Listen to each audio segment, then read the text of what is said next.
El día de hoy vamos a trabajar un tema muy importante en la comprensión del tema del álgebra, el cual es procesos de generalización.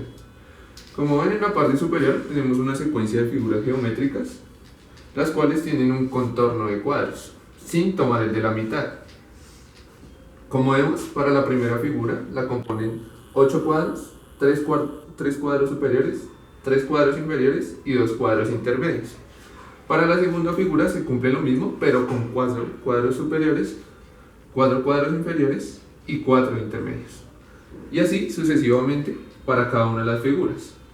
Si ustedes observan, la primera característica que se puede determinar es que las figuras tienen un crecimiento.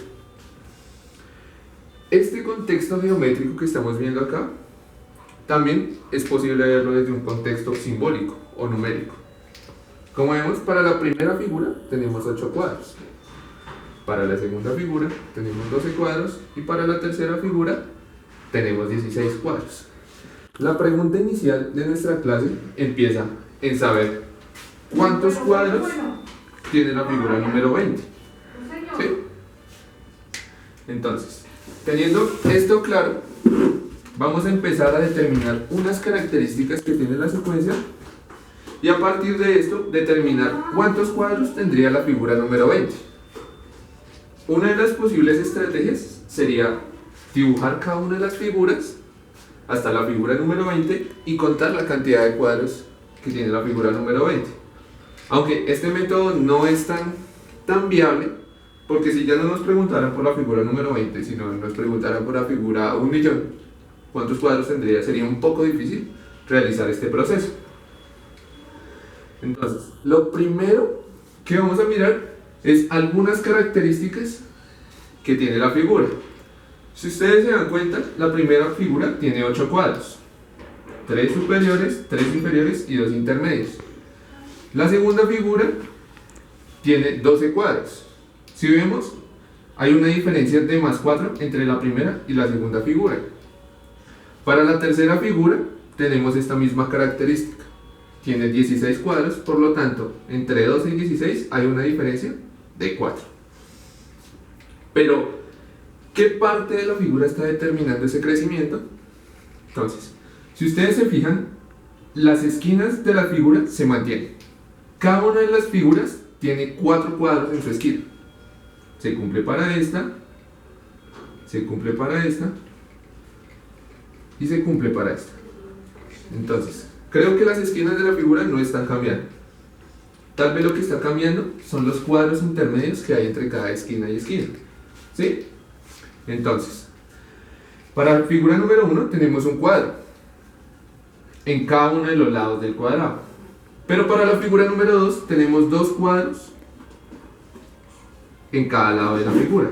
Y así sucesivamente se va a determinar este crecimiento. Entonces, podríamos decir que el crecimiento está determinado por los lados del cuadro. ¿Sí? Lo mismo sucede acá, lo mismo sucede acá, sucede acá, lo mismo sucede acá. Entonces, ya determinamos algunas características del crecimiento de la figura. Como vemos, una de las características es que está aumentando la diferencia de 4. El segundo crecimiento que se está dando es que se da a los lados de la figura, sin tomar sus esquinas. Esa es una característica más que tienen las figuras. ¿Qué más podríamos decir de la figura? ¿Es posible decir algo del cuadro del centro de cada una de las figuras? Entonces vamos a mirar algunas cosas que nos permitirán llegar a una expresión algebraica que determine el comportamiento de crecimiento de cada una de las figuras. ¿Sí? Como vemos, acá tenemos una lista de acciones que podríamos hacer para llegar a la solución de cuántos cuadros tiene la figura número 20. Como vemos, dibujar no es algo muy viable, ya que si hubiera la figura 1.000.000, sería un poco difícil dibujar 1.000.000 de cuadros y mirar cuántos cuadritos lo componen cada figura. Lo que estamos haciendo es el segundo paso. Estamos describiendo algunas características que tiene este crecimiento de figuras. Y la acción final sería escribir. Escribir, me refiero a determinar una expresión algebraica que nos permita determinar el comportamiento de estas figuras. Entonces, una de las posibles soluciones es esta expresión, ¿sí? Pero esa expresión, ¿de dónde nace? Llamemos al lado de la figura, bueno, voy a borrar este uno, lo vamos a llamar como n, ¿sí? Va a ser n el lado de la figura, por lo tanto, este también va a ser n, y este también va a ser n, ¿cierto? Y este también va a ser n. Lo mismo va a suceder para cada uno de estos. Entonces este también va a ser n, y para cada uno de los lados también va a ser n. Entonces, la primera expresión nos dice 4n. ¿Por qué 4n? Si nos fijamos, la figura tiene 4 lados, sobre los cuales se están cambiando la cantidad de cuadros. O sea que podríamos decir que se están multiplicando 4 veces.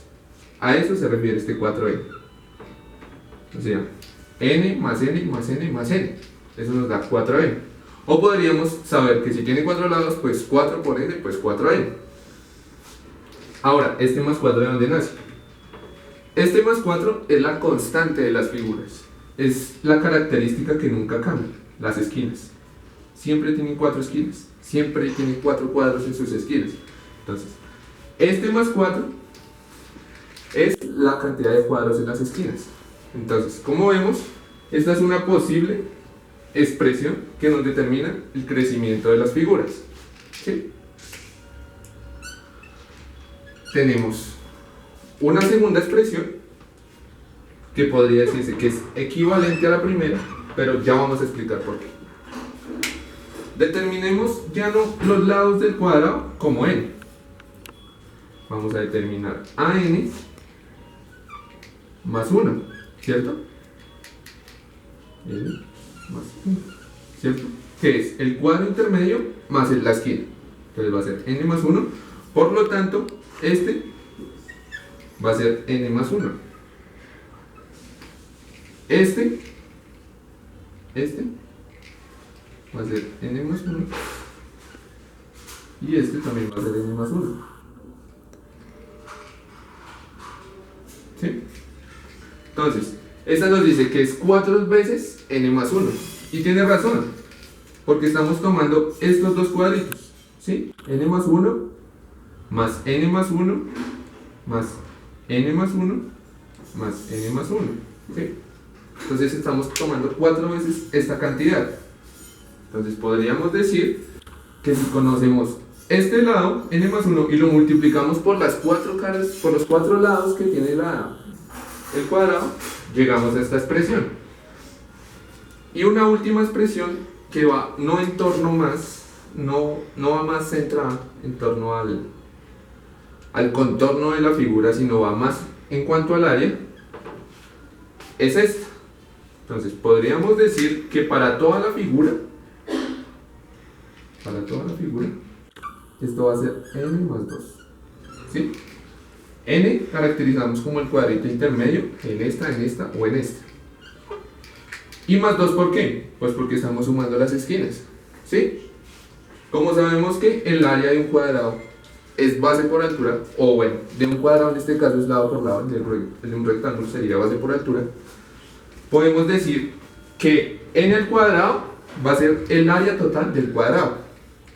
Pero como no estamos tomando el cuadrado intermedio, sabemos que este cuadrado de la mitad tiene el lado n.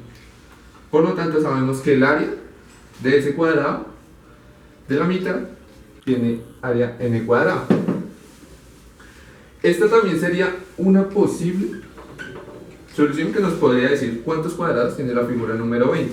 Entonces, vamos a resolver esta expresión y vamos a determinar cómo llegamos a esta, y vamos a mirar esta expresión, cómo llega a esta. ¿Sí? Entonces, voy a borrar.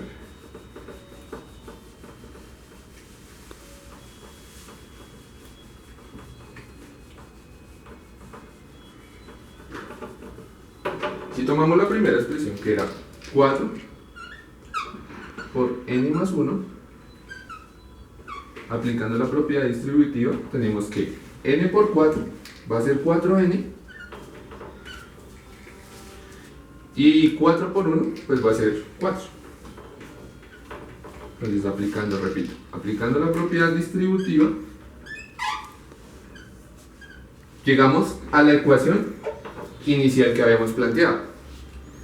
Entonces ya vemos como esta expresión es equivalente a esta. Ahora, la segunda expresión que teníamos era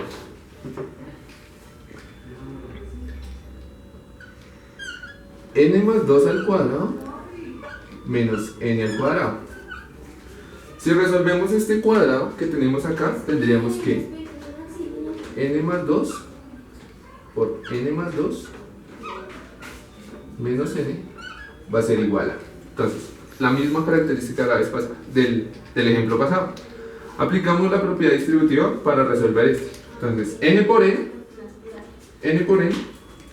n cuadrado. N por 2, pues más 2n. 2 por n, pues más 2n. Y 2 por 2, pues da 4. ¿Sí? Bueno, más 4. Menos n cuadrado.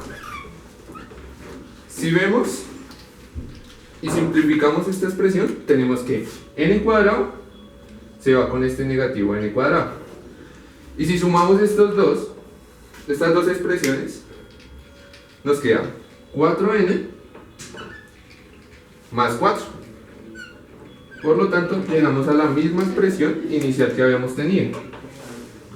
Entonces vemos como todos estos procesos de generalización que realizamos nos terminó dando como finalidad la misma expresión. Ahora, ya con todas estas expresiones podríamos saber cuántos cuadros tiene la figura número 20. Vamos a borrar. ¿Sí? Y vamos a decir que tenemos la expresión 4n más 4 es igual al número de cuadros.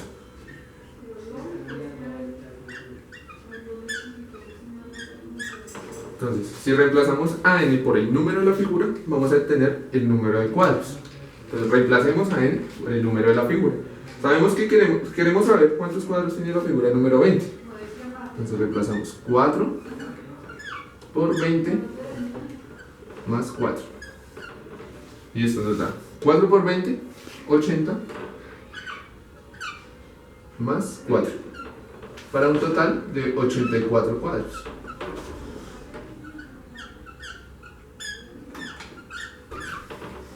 Como vemos, llegamos al total de cuadros que tenía la secuencia.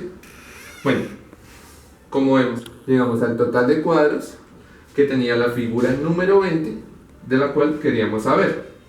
Pero todo esto lo hicimos a través de procesos de generalización. Lo que primero vimos fue determinar algunas características. Bueno, empezamos a dibujar algunas cosas, determinamos algunas características de crecimiento de la sucesión, tanto geométrica como numéricamente, y finalmente escribimos una expresión que nos permitía saber qué cantidad de cuadros habían al final para la figura número 20. Bueno, pues esto es todo. Los acompañó Johan Castañeda, es estudiante de la licenciatura en Educación Básica con énfasis en Matemáticas. Y nada, pues muchas gracias.